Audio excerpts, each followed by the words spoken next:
The first plenary expansion of Krishna is Baladev, also known as Shesha.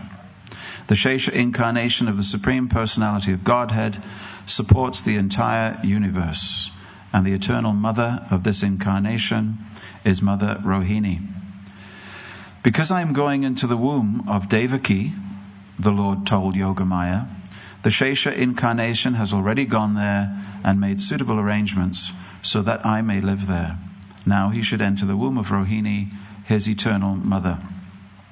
In this connection, one may ask how the Supreme Personality of Godhead, who was always situated transcendentally, could enter the womb of Devaki, which had previously been entered by the 6 asuras, the Shadgarbhas. Does this mean that the Shadgarbha asuras were equal to the transcendental body of the Supreme Personality of Godhead?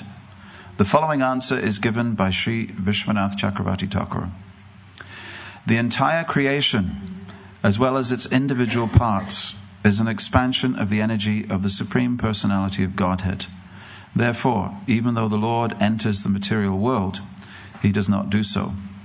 This is explained by the Lord himself. Have you got that? Even though the Lord enters the material world, he doesn't. Okay, got your attention. This is explained by the Lord himself in Bhagavad Gita 9:4-5. Mayatatam idam sarvam jagad avyakta murtina matstani sarva bhutani nachaham teshvavastita nacha matstani bhutani pashyame yogam aishwaram bhuta brinnacha bhutasto mamatma bhuta bhavanha. By me in my unmanifested form, this entire universe is pervaded. All beings are in me, but I am not in them. And yet, everything that is created does not rest in me. Behold my mystic opulence. Although I am the maintainer of all living entities, and although I am everywhere, myself is the very source of creation. Sarvam Kalvidam Brahma. Everything is an expansion of Brahman, the Supreme Personality of Godhead, yet everything is not the Supreme Godhead, and he is not everywhere. Everything rests upon him, and yet does not rest upon him. This can be explained only through the Achintya Veda Veda Tattva philosophy. Such truths cannot be understood, however, unless one is a pure devotee.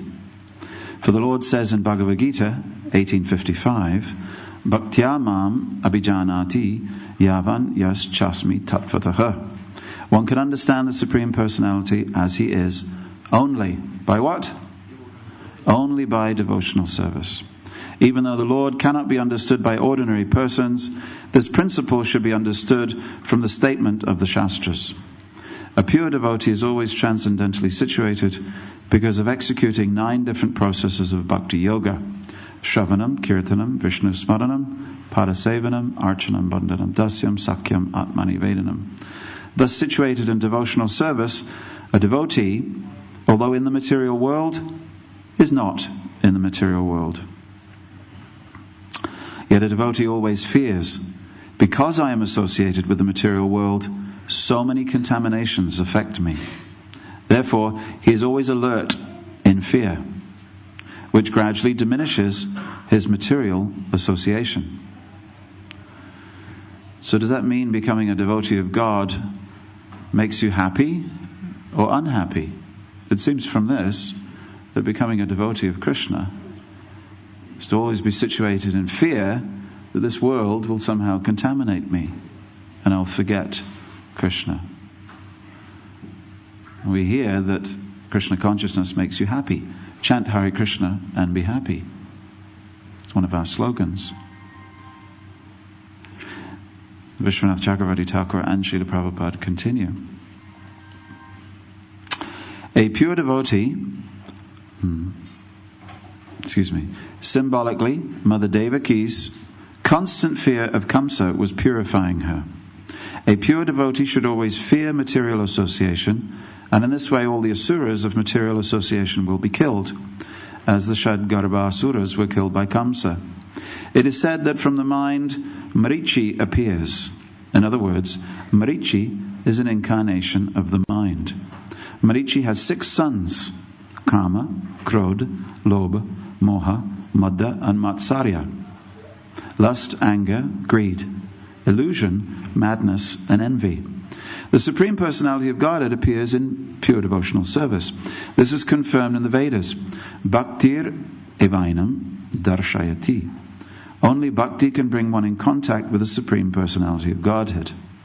The Supreme Personality of Godhead appeared from the womb of Devaki, and therefore Devaki symbolically represents bhakti, and Kamsa symbolically represents material fear.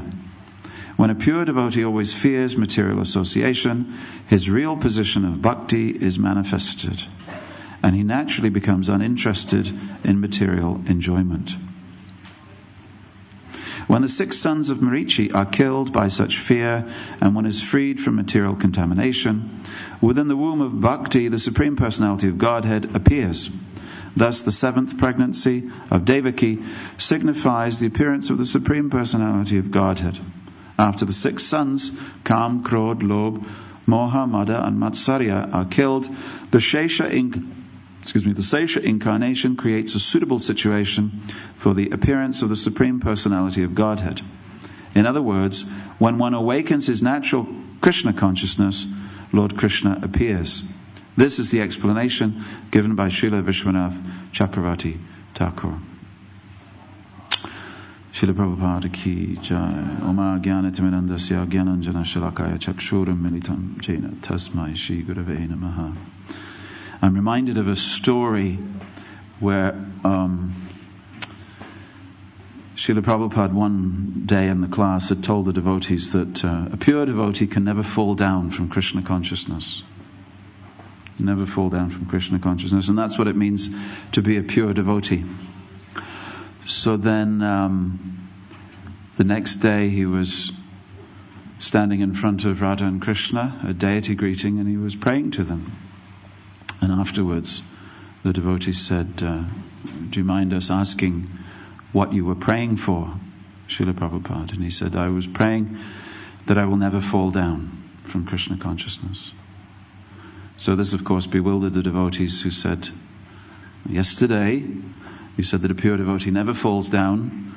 Today, we've accepted you as the pure devotee, of course. You're the only one we know, and you're praying in front of Radha and Krishna that you will never fall down. How is that possible? If you're a pure devotee of Krishna, you don't fall down, so why do you need to pray? Etc. So Prabhupada said, yes, I'm praying that I will never fall down, and therefore protected by Krishna. Wasn't that Bhagavat? What did he say? Words to that effect. So Prabhupada gives these instructions that one should always be thinking, I might fall away from Krishna consciousness. In fact, statistically, there's quite a good chance. Let me tell you this. Let's begin the class. Let us get it out in the open. Statistically, there's a very good chance that you may fall away from pure Krishna consciousness. Statistically, there's a good chance that you may never reach pure Krishna consciousness without doing these things. Firstly, praying for it. Bhaktivinoda Thakur, he has a similar take on it. He says that when Balaram killed Dhenukasura and Pralambasura, he said this is symbolic of what the devotee has to do in his own life. He said these 2 demons were killed by Balaram, but by praying to Balaram for strength, he said you have to remove these 2 demons from your heart. So what does he say? He says Dhenukasura is the ass demon, of course, the donkey demon, who appeared in the forest of Talavan when the 2 cowherd boys, Krishna and Balaram, and all their cowherd boy friends wanted to go and eat the tal trees. Unfortunately, when you go to Talavan, the forest of tal trees today, the forest of date palms, there's 1 tree left. 1 date tree left. It's Kali Yuga. So 1 date tree only in the whole entire forest. So the donkey demons of Dhenukasura in Kali Yuga have been doing their work and cutting down all the trees in the sacred forest. So Dhenukasura, Bhaktivinoda Thakur says, means ignorance of one's own spiritual identity, and that has to be destroyed by taking shelter of Balaram. Ignorance of the identity, the spiritual identity of the holy name. If you think the holy name is simply some syllables, then you are guilty of being on a level with the donkeys.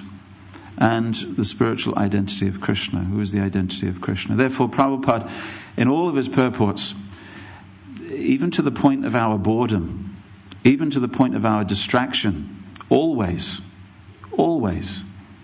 suffixes the name Krishna with Krishna, the Supreme Personality of Godhead. Because the tendency to forget that Krishna is the Supreme Personality of Godhead is so strong.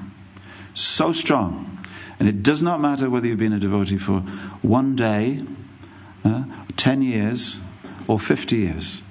The tendency will never leave you, because that is the original primal tendency, to forget Krishna's identity, and to forget the identity of the holy name, who is Krishna, and to forget your identity as belonging to Krishna. Ramanujacharya spends a very long time in his initial Sambandha Tattva explaining just the relationships of the soul to Godhead. And he says Godhead is Adhari, and the soul is Adhara.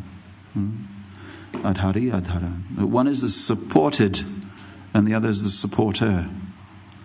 One is the controlled, one is the controller. One is the generated, one is the generator. Because if we get these basic facts right, then devotional service makes sense. If we don't get that right, then everything that we're doing becomes empty ritual. Empty ritual. So Bhaktivinoda Thakur explains that these things one has to remove. Now, of course, how do we remove them? We remove them by the grace of Balaram anyway, who comes in the form of the spiritual master, who teaches us sadhana bhakti, how to remove the imperfections and how to restore perfection, which is there, our right. I see. If you talk to members of other religious orders, they will say that we are sinners, and we have to do something in order to become eternal. Well, the Greek word for eternal, from which comes the English word eternal, means that you are ever existing, on and on and on into the future, but also back into the past, into the infinite past. And our understanding of eternity is that it always exists. That's a dictionary definition of eternity. You do not have to do anything in order to be eternal. You simply have to do something to remember that you are.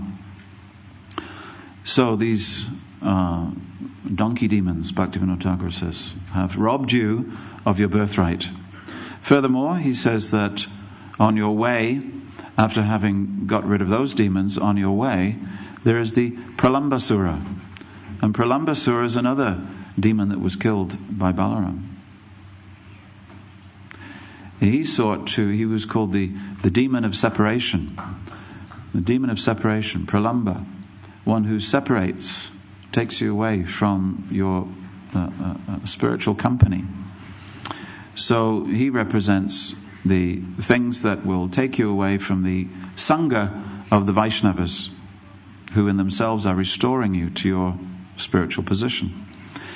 So Pralambasura represents lust and greed for material things, pride, a very interesting one, pride. Pride can come at any moment. When one feels that, gosh, I'm proud, I should bow down to someone. So then you bow down to someone, and as soon as you've stood up from bowing down to someone, you think, God, I'm humble. Prabhupada said to Guru Das when he was his assistant in Vrindavan. And Guru Das came here in 1976 and he told me, so it was very fresh in his mind. He said, you know what Prabhupada told me in Vrindavan? He said, when someone calls you Prabhu, immediately you think, yes, please come here and wipe my shoes. He says, this is the tendency, that when someone addresses you as Prabhu, which means master, immediately you think, yes, I am. Now come here and wipe my shoes. He said, and Prabhupada said, we must remove that tendency. So pride, and when we see the 6 divisions of surrender, the 6 divisions of surrender as followed by all Vaishnavas, 6 manifestations of surrender, the 6 ways you know if you're surrendering or not. And the last one, humility, freedom from pride. Feeling oneself to be nothing. It's not a mental adjustment. If you do it mentally, that's called lack of self-esteem, lack of self-respect, and it's a pathological emotional state in which nothing will happen. Devotional service won't happen, and self-service won't happen, and looking after a family won't happen, and getting a job won't happen. None of these things will happen. So that we're not talking about. We're talking about something that arises when there is genuine shraddha, genuine faith. See, genuine faith. Bhaktivinoda Thakur says that even the 6 divisions of surrender, which we call Sharanagati, they are the threshold of the door of the house of bhakti. It's just a symptom that you're beginning the process. So anyway, then he says, desire for worship and position. This will take you away from the Vaishnavas. So he says, in all humility, you have to pray to Krishna that these things are removed. He said, when you pray to Krishna, he said, Krishna doesn't come, but Balaram will come. Balaram comes and removes these in one step with his plough. Balaram is very powerful. You see, sometimes we think of, let's say sometimes I think, I won't make generalizations about all of you, but sometimes I think, or I try not to think, that, oh yes, Krishna is the Supreme Personality of Godhead. I think I've understood that after 30 years, 35 years of Krishna consciousness. I got that. Krishna is the Supreme Personality of Godhead. Did I get it? No, not really. But I think that I have. And then I see Balaram. You see. The tendency of a Kanishta Adhikari is to look and see only one principle. You see. To look and see one God, one Guru, one deity, one movement. You see. We like this. It's very easy then.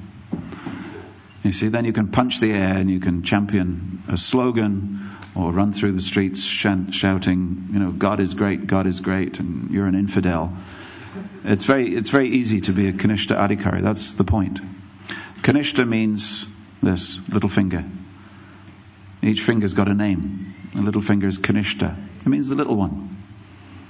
So to be a little devotee, that's good. It's wonderful actually to be a Kanishta Adhikari, but the capacity to hold on to many different conceptions is very interesting actually. If you look in the dictionary, the word deity means the single source of all creation. Single source of all creation. Deity. Almighty God. On our open day here, we were bringing in people from around the area, and in the reception room, their first question was, who do you believe in at the Hare Krishna temple? And they say, we just believe in one God, like you. And then they bring them into the temple room and they say, these are the deities, plural. So in one room I've said, we believe in the deity. Dictionary definition, the one supreme origin of everything. And then here in the temple room, the deities. You see, immediately you've confused people. But I thought you said that you don't believe in many gods. No, we only believe in one God. And this is Balaram. He's also God. And this is Ram. He's also God. You see. So people need a gentle introduction. And we need a gentle introduction. Because sometimes it's easy to think of Krishna as a Supreme Personality of Godhead and Balaram as a sort of supporting role. Some sort of, if Krishna is the main actor, the winner of the best supporting role goes to Balaram. But Prabhupada here explains that the Supreme Personality of Godhead pervades the entire creation. Maya tatam idam sarvam. He's everywhere. And by what energy does the Lord pervade all things? He expands himself. And then that expansion expands himself and expands himself and expands himself, forming the very, Prabhupada said, the warp and the weft of the universe. When you take a dhoti, you take a piece of cloth. Cloth is a concept that occurs when two things are in place. Threads going this way and threads going that way. But cloth is just a name we give when all the threads are in place. So Prabhupada said, when all the threads are in place, Sankarshan is going this way, Sankarshan is going that way, then we say reality. But really, it's all based on an expansion and an expansion of the Supreme Lord. When a young thug picks up a brick and he throws it through the window of a Curry's electrical goods store in a London suburb, the only reason he can pick up that brick, in fact the only reason he knows that this is a brick and he can label something as a brick, the only reason he can pick it up and throw it through the window is because of Sankarsana. When he runs away from the police, the only reason he can run is that he's been given permission by an aspect of Balaram. When someone rugby tackles him, the fact that he goes down instead of up. When you rugby tackle someone, who used to play rugby? Give me a wave if you used to play rugby. The real men. Okay, who used to play badminton? There you go. So when you rugby tackle someone and they go down instead of up or sideways, that very principle of gravity is Sankarshan. So when we talk of Balaram, we're not simply talking of someone who killed Dvid, a gorilla, or someone who was the master of the mace, or someone who was avoided the battle of Kurukshetra. We have to understand that these persons who we feel sometimes very close to in our deity worship, in our prayer, sometimes we become so close that we may forget the greatness of God. And we may also forget that as far as God is the sweetest, Madhuram Madhurebhyopi. Even the name of God is the sweetest of all sweet things. But in the sweetness, don't forget the greatness. Otherwise we shall end up a Gaudiya casualty, of which there have been many down through the centuries. Don't let the sweetness always dominates the greatness, but don't let your mind forget the greatness of God. And the reason to remember this is, of course, so that we do the things which Balaram himself came to teach. And Krishna came to teach. You cannot transcend the laws of God. Laws of God are there so that when you follow those laws of God, you become God conscious. Two types of laws of God.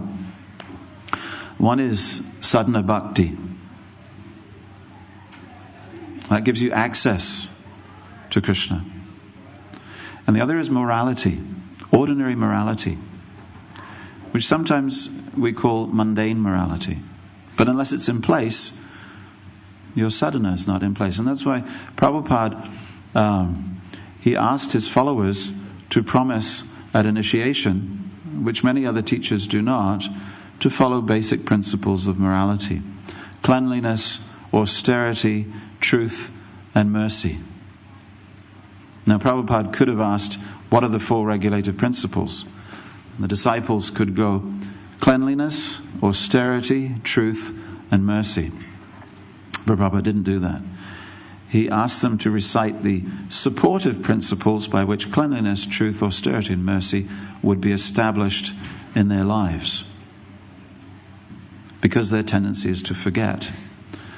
So unless we remind ourselves that not only is Krishna the flute player that stands on the bank of the Jamuna, forever inviting the conditioned souls to be part of his rasa dance, not only is Balaram the wielder of the plough, who marries Revati, but they're also the lawmakers and the lawgivers to human society. And each Vaishnava also has to be a representative of God the lawmaker and God the enchanter. And then we can actually reform human society. Otherwise it's very difficult. What does Krishna consciousness have to say about any practical problem that the world is facing? Well, Prabhupada actually said that we have the spiritual solution to material problems. Now, supposing you had just, 2 minutes in a lift with the Prime Minister, who was looking really puzzled as to what to do about all the problems that he's got. Could you give Krishna consciousness in a way in which would say, oh, that's a revolutionary idea? Because the Vedas do that. The scriptures do that. There's always two principles. One is personal emancipation. How are you going to go back to Godhead? That's one consideration. And you'll find that in Shastra. And then the other side of Shastra is what can we do collectively to enhance our sorry position in this world? How can we make some progress in the human form of life? And how can we help others to make progress in the human form of life?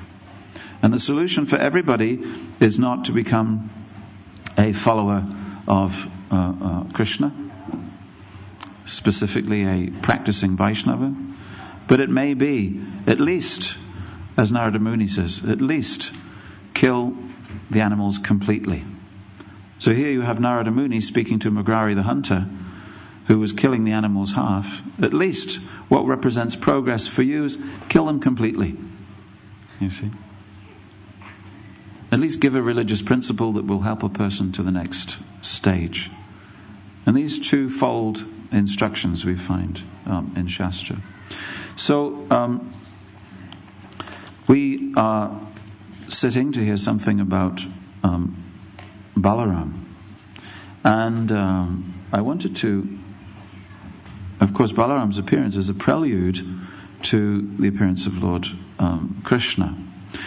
And it comes because of a question. It comes because somebody, a long time ago, 5,000 years ago, was inquisitive as to why Krishna comes and why his brother comes.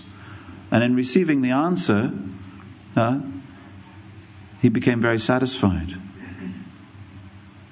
And half of the Bhagavatam, almost half of the Bhagavatam, is the description of the Lord's pastimes in this world. What did they do when they came? So in the 9th canto, Parikshit Maharaj is asking this question. He says he's heard about the Sun dynasty and he's heard about the Moon dynasty, and now he wants to hear about his grandfather's best friend. His grandfather, Arjuna, his best friend, Krishna. He says, I want to hear about that person who saved me in the womb. Can you tell me something about him? And why does Krishna come to this world? You see. So the whole thing is set in motion, we hear, for 4 reasons. Firstly, it is the Lord's sweet will. And we've just heard how the Lord's sweet will, Lord Krishna's sweet will, is that Balaram comes before him. Second, to rid the world of demonic influence. To rid the world of demonic influence. Vinashaya cha duskritam. Then dharma samstapana, to re-establish Dharma. And devotees to give them paritranaya sadhunam, to give them relief from the demonic influences and to give them salvation. And finally the Lord comes to display his Leela. If Krishna does not display his Leela, would we be interested? Would the Vaishnava saints have anything to talk about if the Lord does not display his Leela? Would the Alwars have written so many nice prayers if the Lord does not come? Oh. So he comes for these reasons. And we hear the beginning of the narration. Everybody knows it. We're going to be hearing it in a week or so. We have once. It's almost like our Genesis, isn't it? If you know this, you know that. Once, when the earth was overburdened by the unnecessary defense force of various kings, etc., etc. So Bhumi pleads with Lord Brahma. And the Lord promises to come with his eternal associates. So there was a king by the name of Shurasena. And Shurasena, he was the chief of the Adus. The Adus were in that dynasty, the Moon dynasty. And he lived in Mathura. And his son, Vasudeva, was just married to Devaki. This is the very famous opening of the drama. From the very beginning of the Lord making his appearance in this world, it's dramatic. You could not get a better opening scene. On the very day of her wedding, when her uncle is driving her in the chariot, there's this thunder in the sky without any clouds. Then there's a voice. And the voice says that the child of your sister will one day kill you.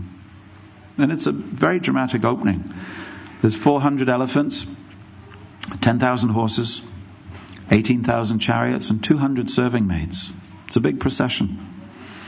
So Vasudeva manages to pacify Kansa, and every year Devaki faithfully brings her sons before Kamsa. Then Narada Muni, the agent provocateur, he goes to Kamsa and he says, wait a minute. Let me tell you something that you don't know. And kings, they're always willing to hear this intelligence from spies. So Narada Muni comes and he gives him some intelligence. He says, actually, in a previous life, and of course Kamsa's an intelligent man, he believes in a previous life. So he says, you were a demon named Kalanemi, and you were killed by Vishnu. And these sons that she's been bringing to you should actually be killed.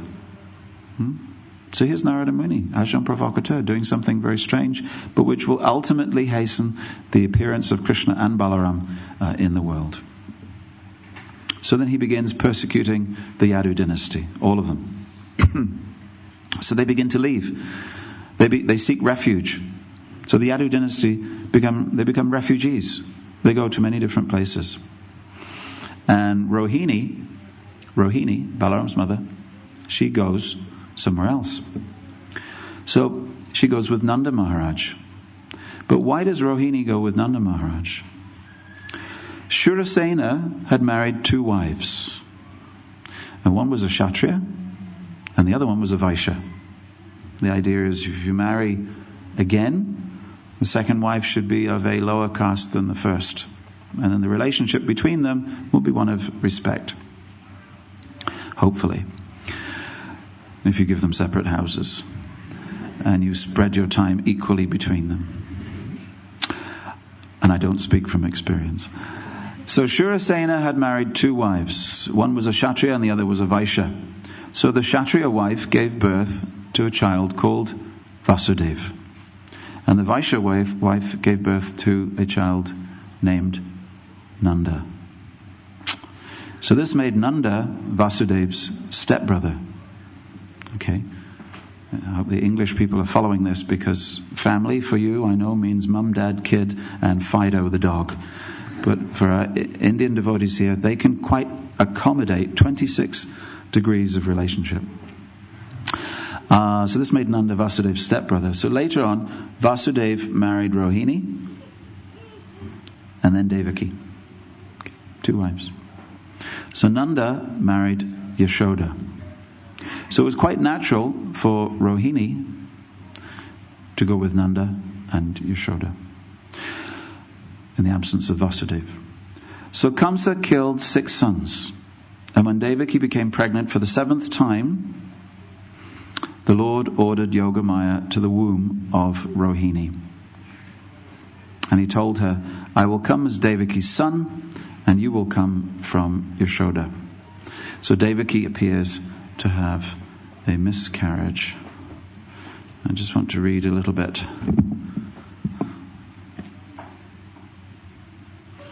Reading 1.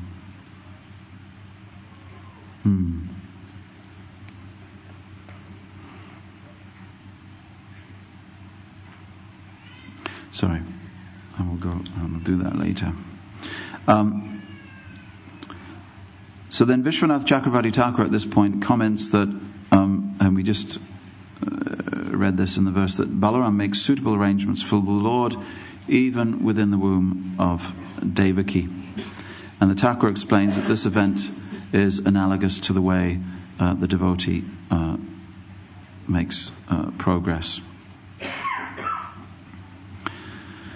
Devotee fears material association, and this fear successfully kills the 6 enemies.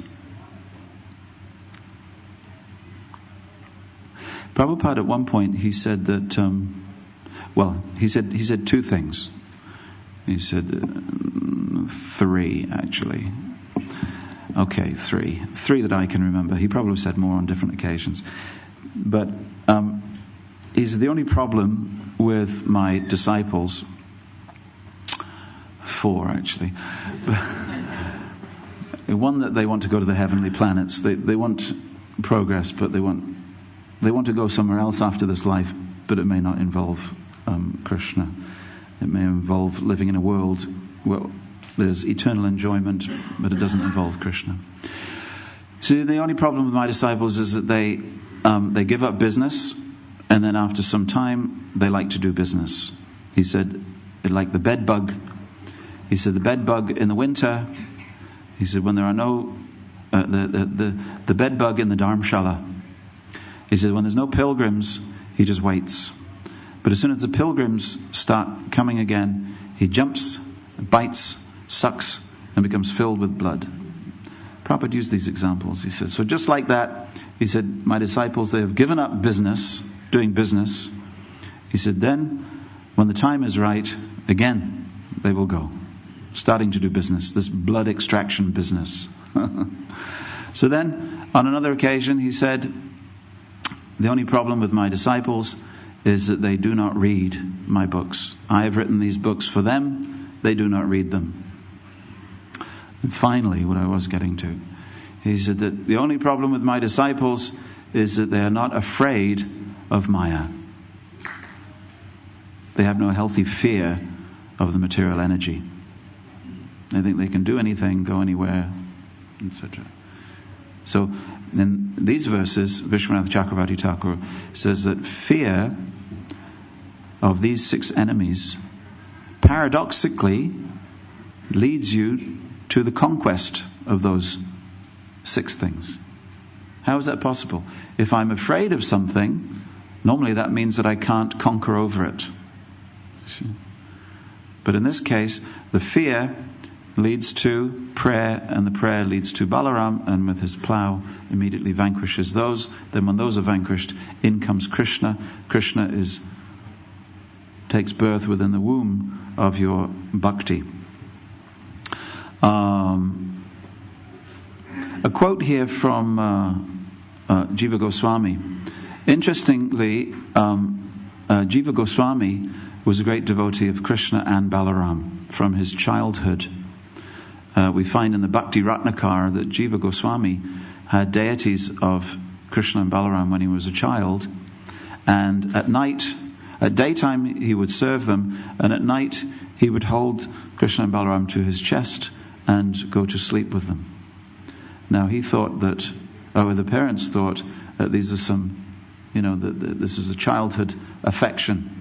They saw it as a childish thing, but actually he was manifesting his eternal proclivity as a devotee. So Krishna and Balaram, a great object of attention and meditation of Jiva Goswami. And Jiva Goswami, later on, in his writings, he said that Balaram is an expansion of Krishna, and that part of Balaram is Sankarshan, from whom the successive Vishnus manifest. He, in that capacity, as Avesh Avatar, holds all the planets upon the hoods of Ananta. Sheshanaga, or the serpent couch upon which the Lord rests, is also he himself, as well as all the paraphernalia for service and the intention within the mind of the devotee to perform service for Krishna, that is Sankarsana. Yamuna Devi says, of course, there was a Yamuna Karshana Leela that Balaram used his plow to pull Yamuna closer. She says, "My dear Lord, you have extended yourself through the entire universe by one plenary expansion. It is not possible to understand you fully." One time, Prabhupada upstairs in his room was asked the question by a devotee, because Prabhupada was talking about Sankarshan and Mahavishnu and all the universes being generated from Mahavishnu. And the devotee asked him, so how is it possible to understand that, unlimited universes are being generated by Mahavishnu?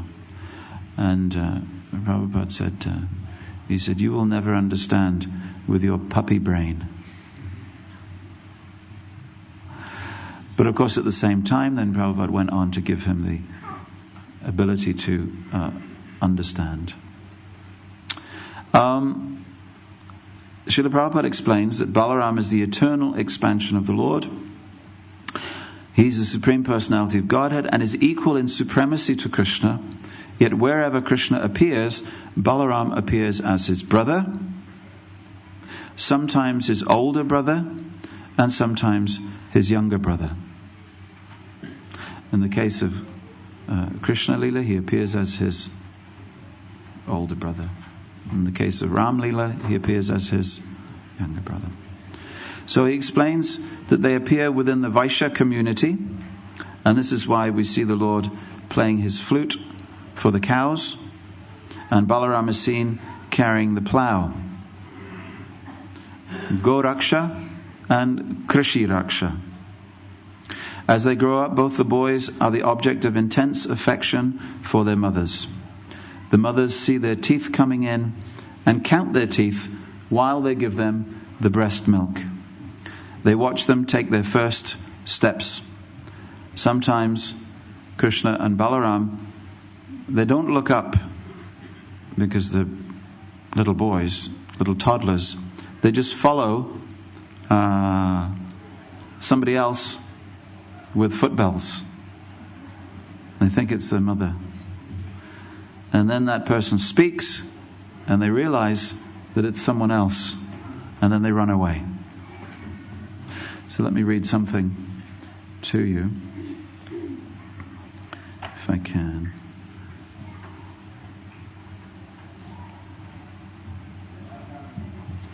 So Gargamuni comes.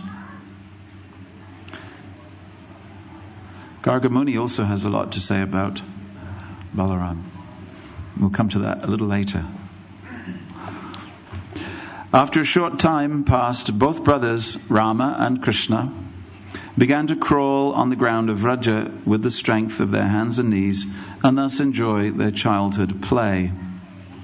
When Krishna and Balaram, with the strength of their legs, crawled in the muddy places created in Braj by cow dung and cow urine, their crawling resembled the crawling of serpents, and the sound of their ankle bells was very charming. Very much pleased by the sound of other people's ankle bells, they used to follow these people as if going to their mothers.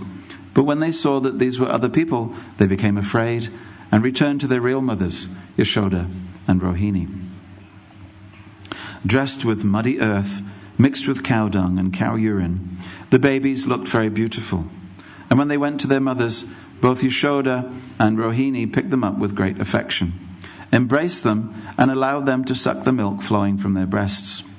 While sucking the breast, the babies smiled, and their small teeth were visible. Any mother who has children and who have given them breast milk, you know this phenomenon, that when babies are given breast milk, they smile. How babies, they can suck and smile at the same time, or they suck, they take a break, they look, they smile, and they go back to sucking. And the mothers will understand this. And their small teeth were visible. Their mothers, upon seeing those beautiful teeth, enjoyed great transcendental bliss. Please note, these babies were not bottle fed. There was no milk formula available in the pasturing grounds of Braj. Neither was there any idea. But long past the teeth coming, they were suckled. We can learn a lot from the Srimad Bhagavatam. Within the house of Nanda Maharaj, the cowherd ladies would enjoy seeing the pastimes of babies Rama and Krishna. The babies would catch the ends of the calves' tails, and the calves would drag them here and there. When the ladies saw these pastimes, they certainly stopped their household activities and laughed and enjoyed the incidents. Now, to see little children being pulled everywhere by calves. When Mother Yashoda and Rohini were unable to protect the babies from calamities threatened by horned cows, by fire, by animals with claws and teeth such as monkeys, dogs and cats, and by thorns, swords and other weapons on the ground, they were always in anxiety, and their household engagements were disturbed. At that time, they were fully equipoised in the transcendental ecstasy known as the distress of material affection, for this was aroused within their minds. Sounds like a very dangerous place for children to wander around.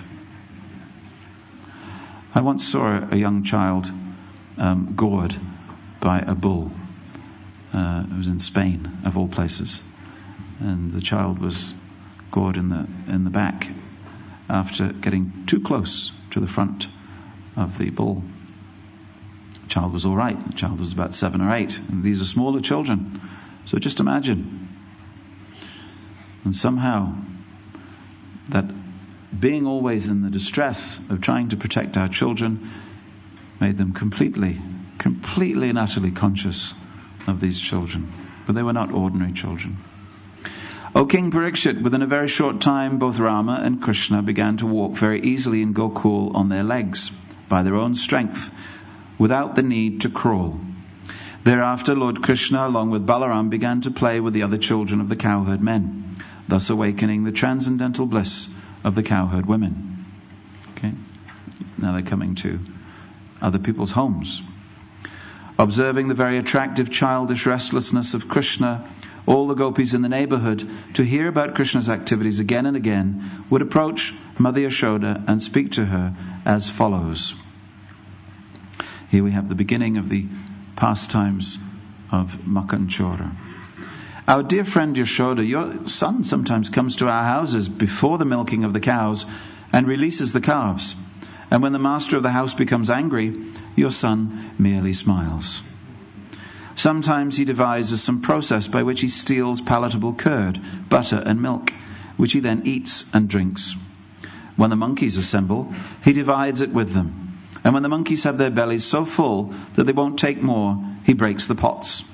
Sometimes, if he gets no opportunity to steal butter or milk from a house, he will be angry at the householders, and for revenge, he will agitate the small children by pinching them. Then, when the children begin crying, Krishna will go away. When the milk and curd are kept high on a swing hanging from the ceiling, and Krishna and Balaram cannot reach it, they arrange to reach it by piling up various planks and turning upside down the mortar for grinding spices. Being quite aware of the contents of a pot, they pick holes in it. When the elderly gopis go about their household affairs, Krishna and Balaram sometimes go into a dark room, brightening the place with the valuable jewels and ornaments on their bodies, and taking advantage of this light by stealing. Finally, last verse. When Krishna is caught in his naughty activities, the master of the house will say to him, "Oh, you are a thief," and artificially express anger at Krishna. Krishna will then reply, "I am not a thief, you are a thief." Sometimes being angry, Krishna passes urine and stool in the neat, clean places in our homes. So that's a bit too much, isn't it? Should I read on?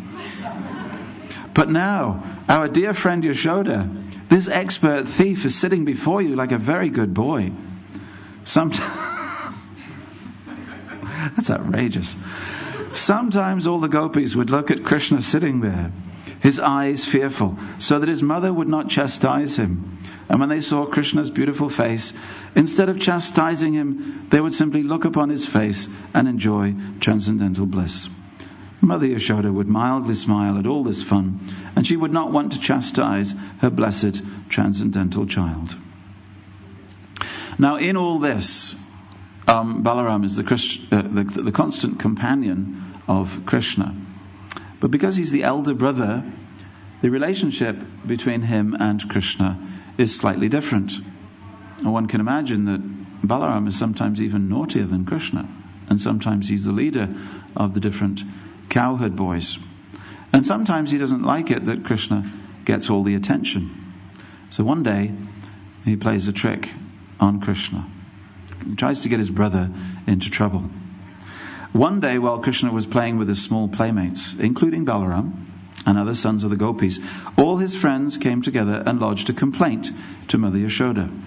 "Mother," they submitted, "Krishna has eaten earth." Upon hearing this from Krishna's playmates, in other places, Prabhupada says it was Balaram, specifically as the leader of the playmates who went and spoke to Mother Yashoda. Upon hearing this from Krishna's playmates, Mother Yashoda, who was always full of anxiety over Krishna's welfare, picked Krishna up with her hands to look into his mouth and chastise him. Her eyes fearful, she spoke to her son as follows: "Dear Krishna, why are you so restless that you've now eaten dirt in a solitary place? This complaint has been lodged against you by all your friends, including your elder brother Balaram. How is this?" Lord Krishna replied, "My dear mother, I've never eaten dirt. All my friends complaining against me are liars. If you think they're being truthful, you can look into my mouth and examine it." Mother Yashoda challenged Krishna, "If you have not eaten earth, then open your mouth wide."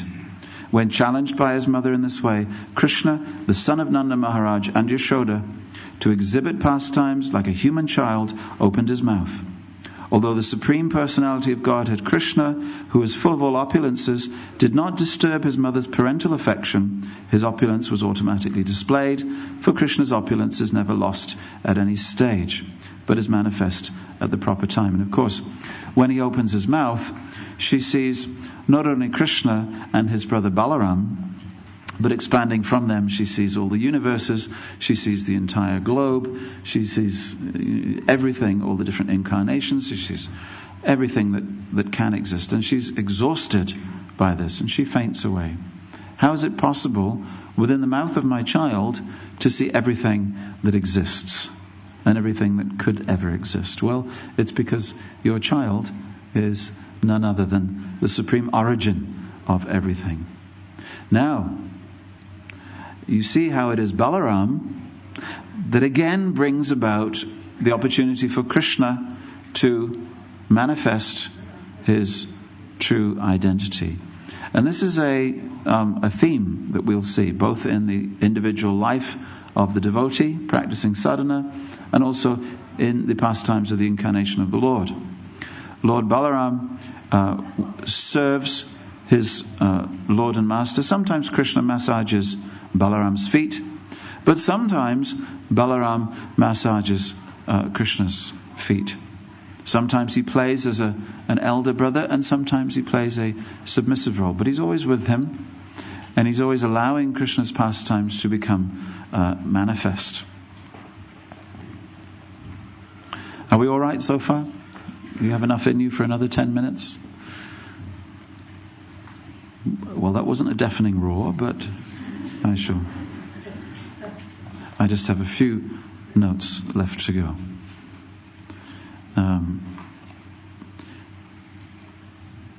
But sometimes, in order to manifest this servitude of Krishna, and let us not forget that Balaram is he's the protector of the Vaishnavas.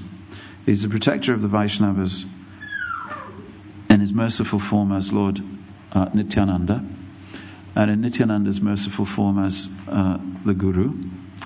And so Balaram sometimes he manifests this pastime of forgetting Krishna, forgetting who Krishna is, and specifically it's on his birthday. So Balaram has a birthday, and on your birthday you have Abhishek. Okay? Sometimes. Maybe you don't, but thousands of years ago you had a special bath. And this was how you have a birthday. These days we do all inauspicious things. Light the candle, blow out the candle, complete inauspiciousness. Then we decorate the home with balloons. Balloons filled with toxic vapor from inside the stomach, inside the lungs. Okay? So in this way, we are losing the ability to bestow auspiciousness on our children. When the rioters were going around London, some people, not only people in Tunbridge Wells, but some people were saying, "Where are the parents?" Well, I'll tell you where the parents are. The parents are not parenting. In fact, many parents do not have a clue what to do, how to bestow auspiciousness. Therefore, it is said, Guru nasasyat. How does it go?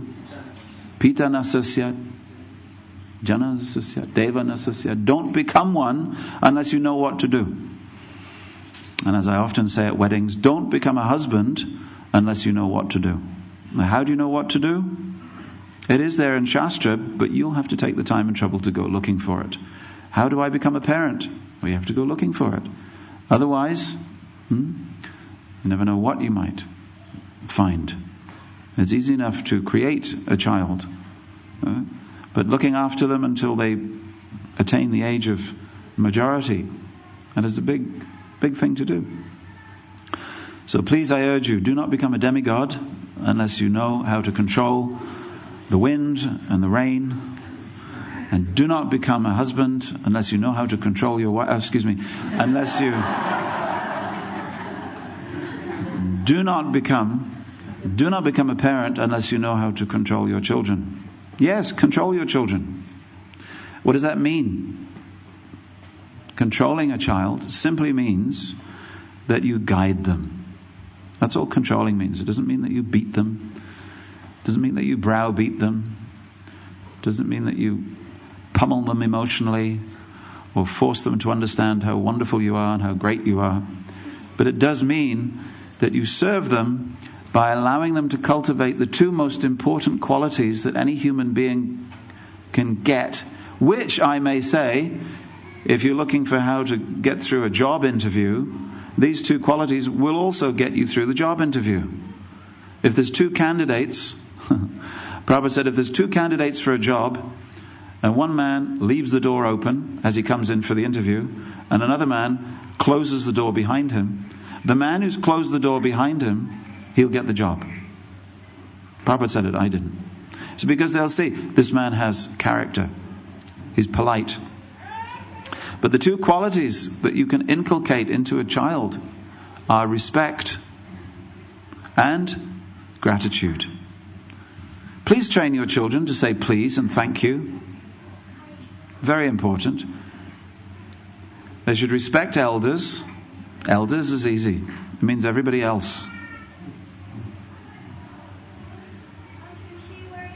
And if we train our children in this way, then we won't lose them. Don't think, Prabhupada said, that the modern educational system is a slaughterhouse. He did say that, but slaughtering a child starts in the very home. You put a television into your children's bedroom. For God's sake, what are you doing? You're opening up the floodgates. You might as well stand your child in the floodgates of a sewer. Oh, but I'm giving my child freedom. Yes, giving your child freedom. Such freedom will create a monster. So in the pastimes of... pin drop silence in the room. Because somebody, I don't know who it is, has put a television in their child's bedroom. I don't need to know. But the pin drop silence is either you've done it or you thought about it. Yes, we can all buy a television. Yes, children want to watch television. But what are they watching? How are they developing respect and gratitude? The senses are so strong and impetuous that all they want to do is reach out and grab. Human life begins with the quality of restraint. Restraint means I want it, but I can't have it because I'm not supposed to. Unless you give your children boundaries, you're giving your children animal life instead of human life. That is Kali Yuga. That's where Kali Yuga begins, and that's how it continues. So here we have how to celebrate a birthday. Give your child a bath. Please, some of you parents, give your child a bath. But it's a special bath. Bath with milk and fruit juice, and it's a bath that everybody gets invited to up to a certain age. And in this way, you celebrate. You celebrate. What do you celebrate? You celebrate that up until this age, my child has been protected by the Supreme Personality of Godhead. Let's have a kirtan.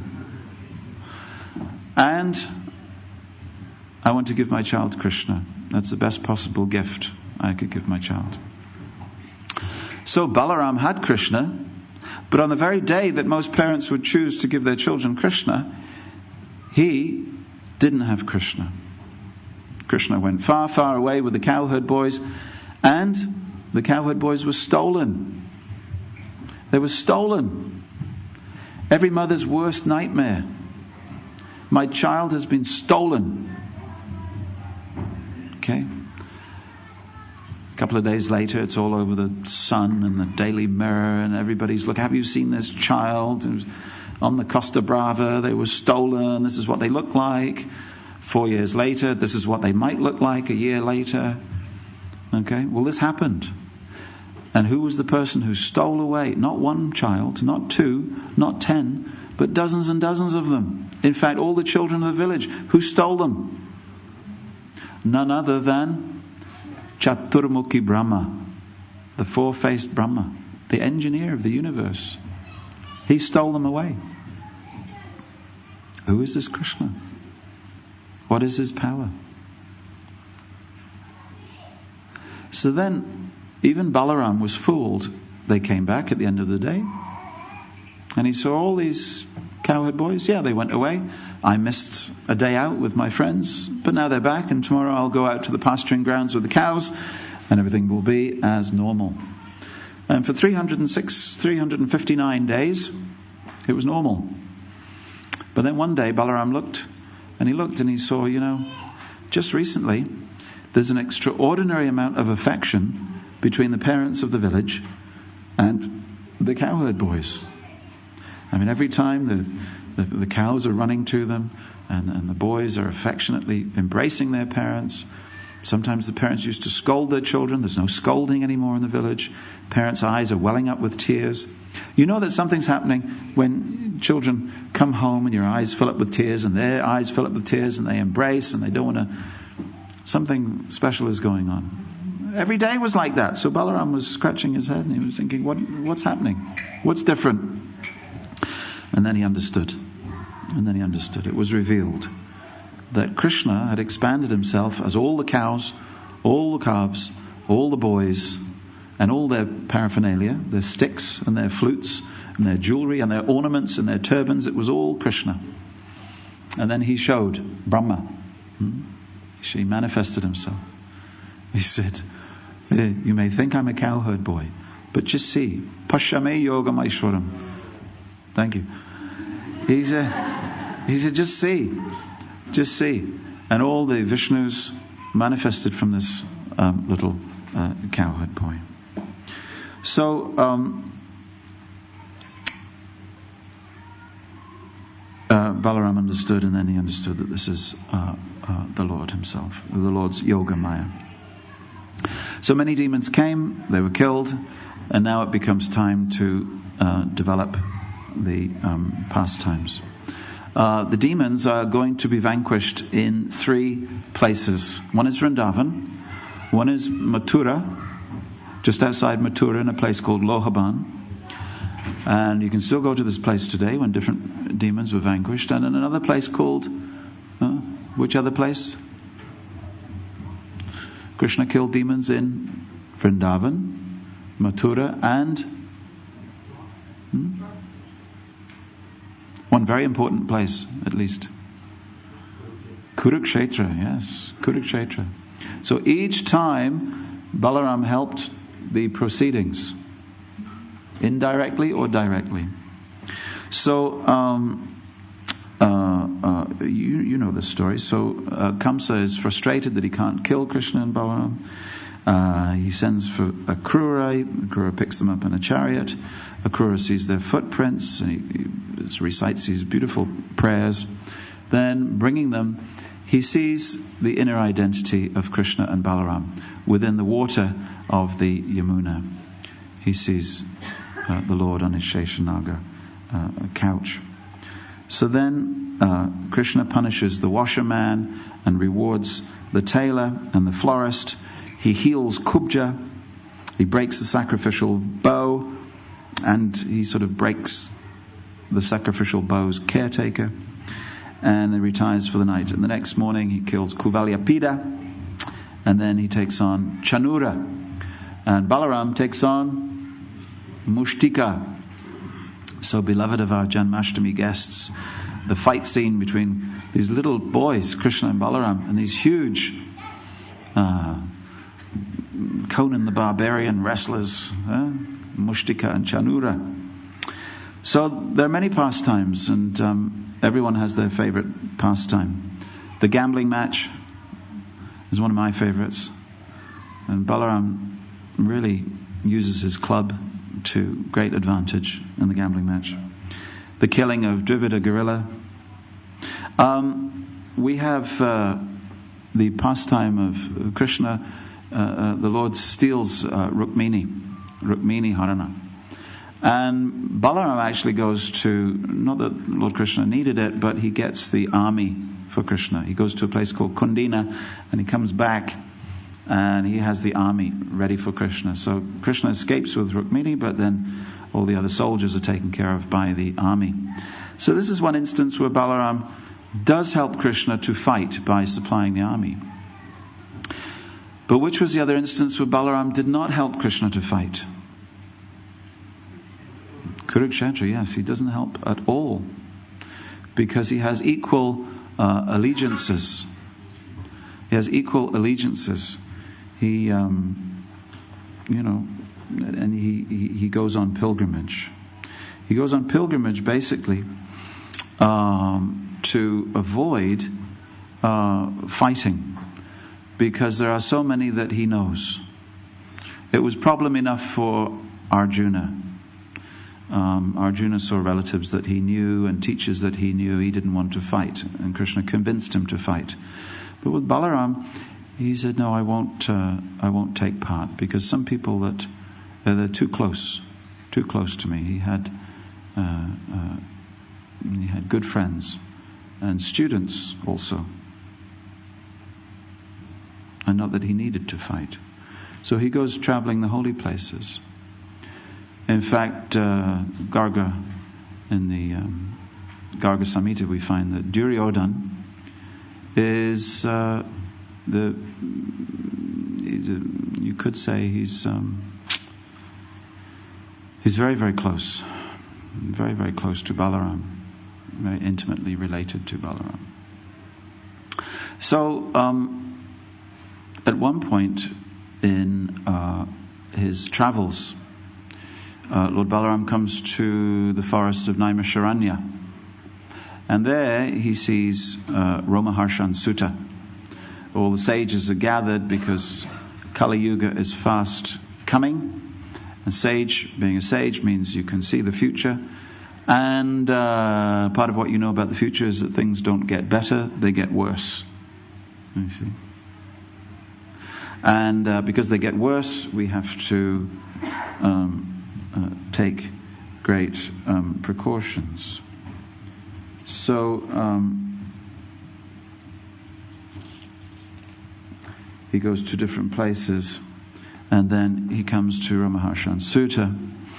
And the sages are sitting there, and Ramaharshan Sutta's, he's a sutta, which means he's S-U-T-A. It means he's the product of a mixed marriage, which wasn't quite, a Brahmin has to be born from both a Brahmin mother and a Brahmin father. And if you're not, you're a mixed offspring, known as a sutta. Sometimes they will let you in to particular sacrifices, and sometimes they won't.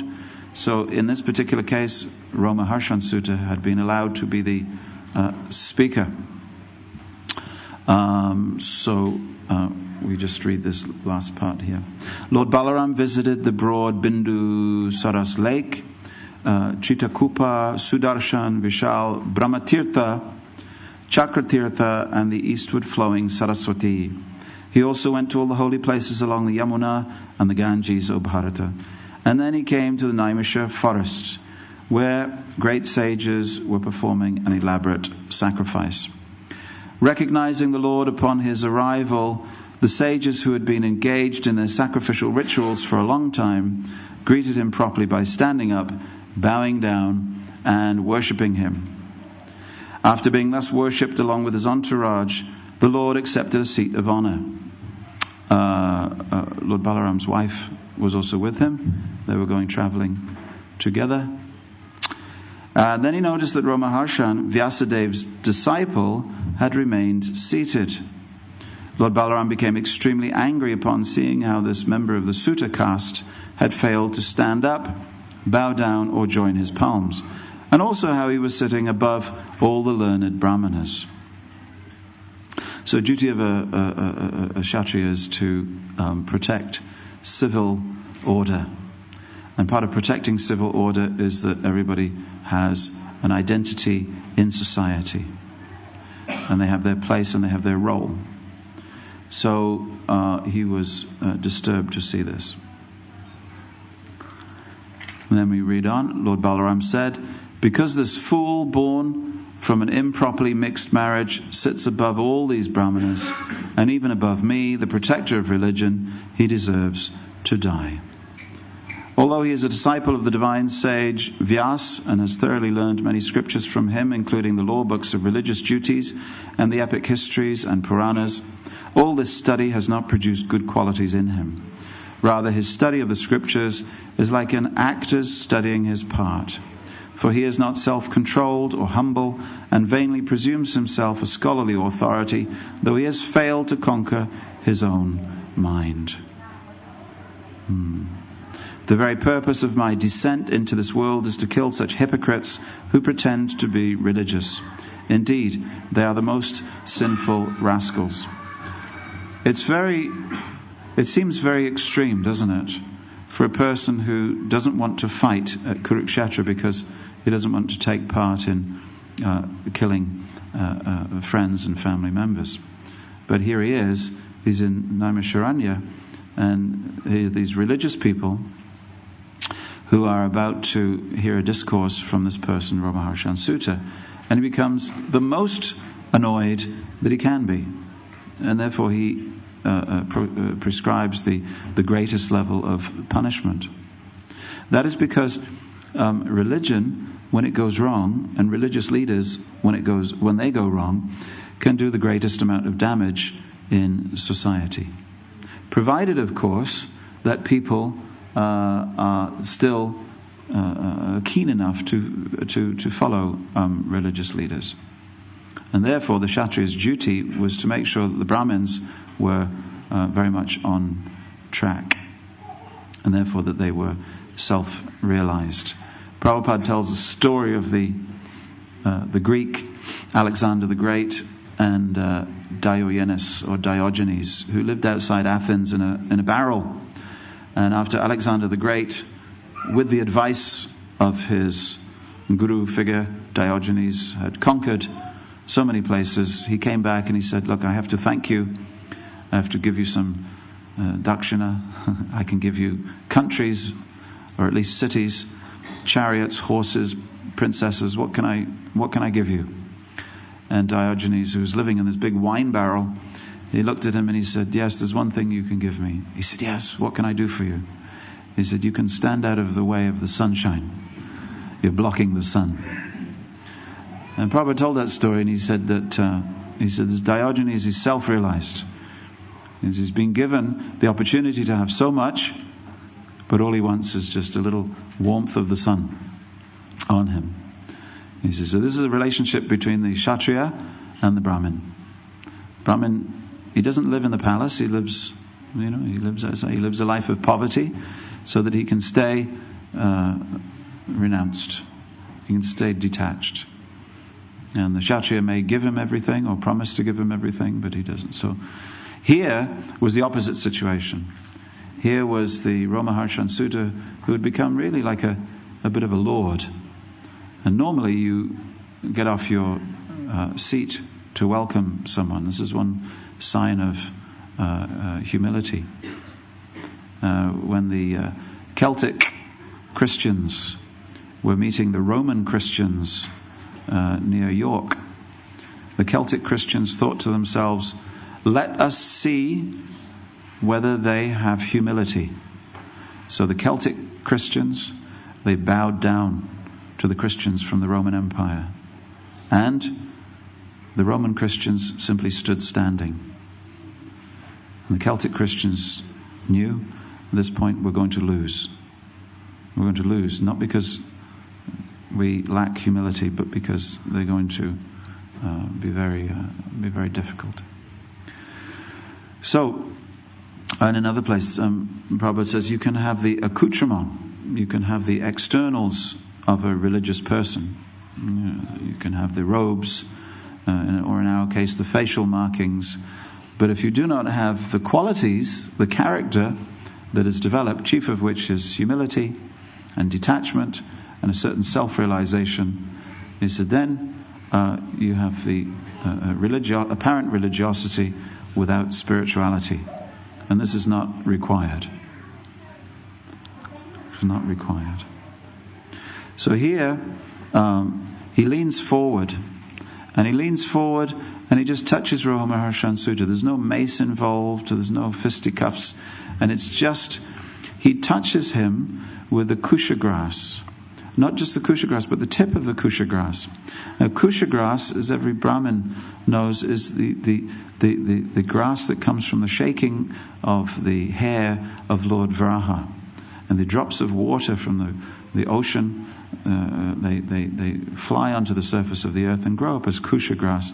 And this kusha grass is permanently pure, and it's used by Brahmins to purify even an impure place. And for some types of Brahmins, you don't do any type of sacrifice without kusha or darba. So here, with the very instrument of Brahmanism, Baladev kills Romaharshan Sutta. The very thing that would purify him, purifies him, but in a way that he didn't expect. So then all the sages cry, alas, alas, in great distress. And they told Lord Sankarshan, O Master, you have committed an irreligious act. You see. O favorite of the Yadus, we gave him the seat of the spiritual master and promised him long life and freedom from physical pain for as long as the sacrifice continues. You have unknowingly killed a Brahmin.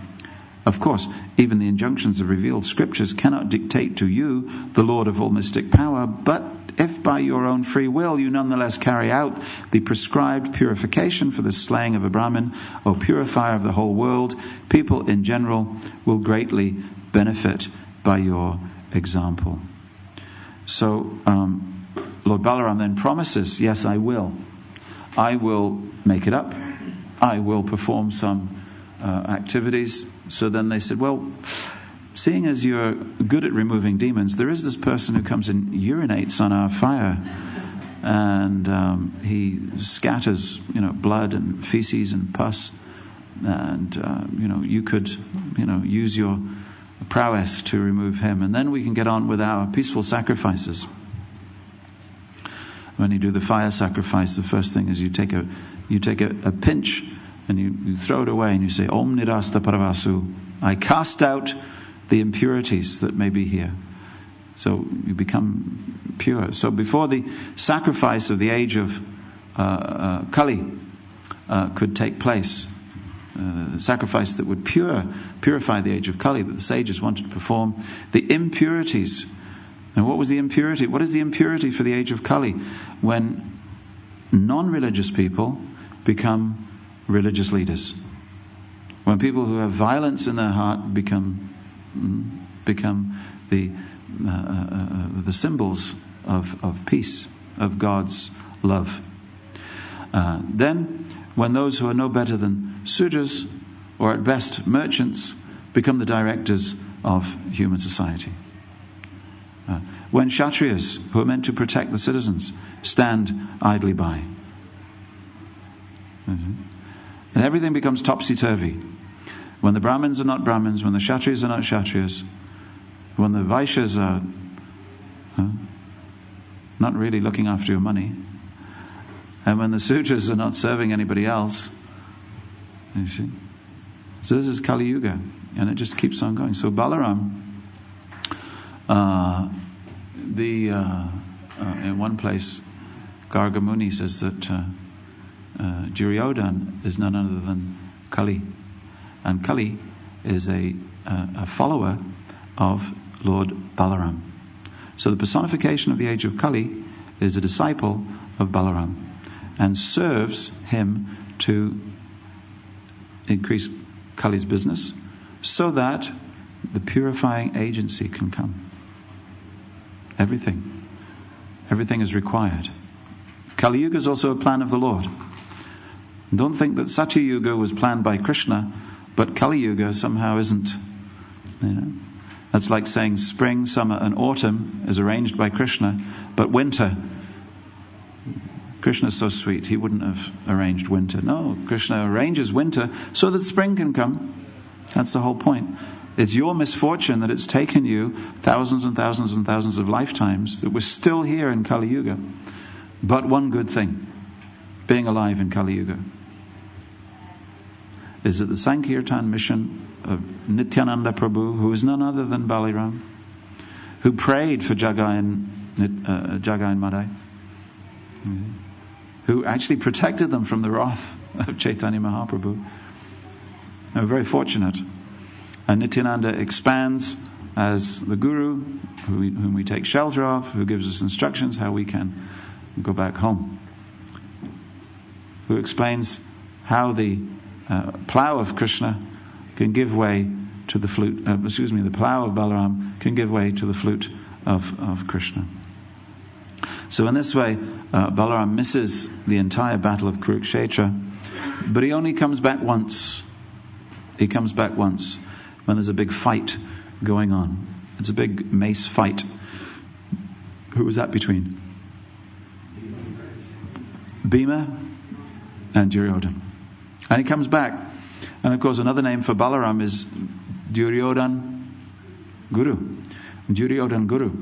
Why? Because he's the Guru of Duryodhan. So he teaches him how to fight the mace. Now, you know that, he didn't want, Bhima is very powerful. Duryodhan's very powerful. Bhima is expert with the mace. Duryodhan's. And so Balaram tried to convince both of them to stop.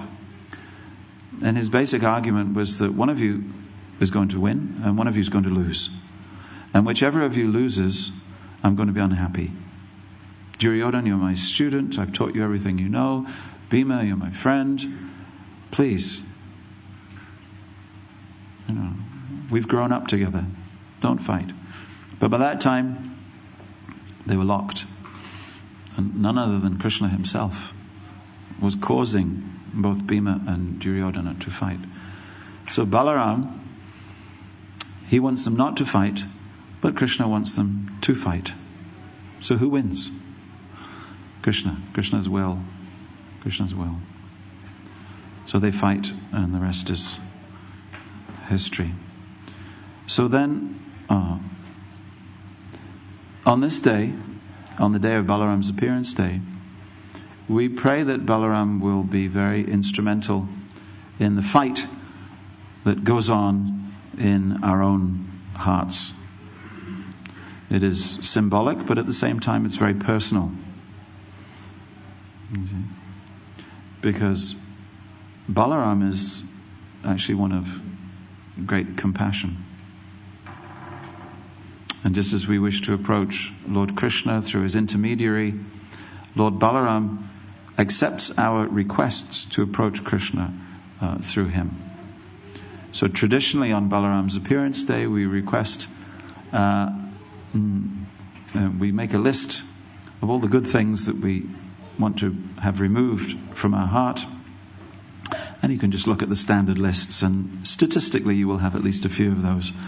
And you pray to the Lord, my dear Lord, please, on this day, your appearance day, I'm fasting, I'm performing this great vrat until the clock strikes 12. It's, this is so, but I'm doing it for you. And because I'm doing it for you, I ask that you give me a small reward. Please uproot from my heart the same way as you removed Dhenukasura, the same way as you removed Pralamba, the same way as you removed your opponents during the chess match, Rukmi and all the other laughing people, the same way as you killed Dvivida gorilla, the same way as you got rid of Romaharshan Sutta. Please, this day, protect me by uprooting all these sinful things in my heart and make me a greater devotee. This is one nice way to pray today. Thank you very much. Hare Krishna. May God, in all his various manifestations, bless you all. Hare Krishna.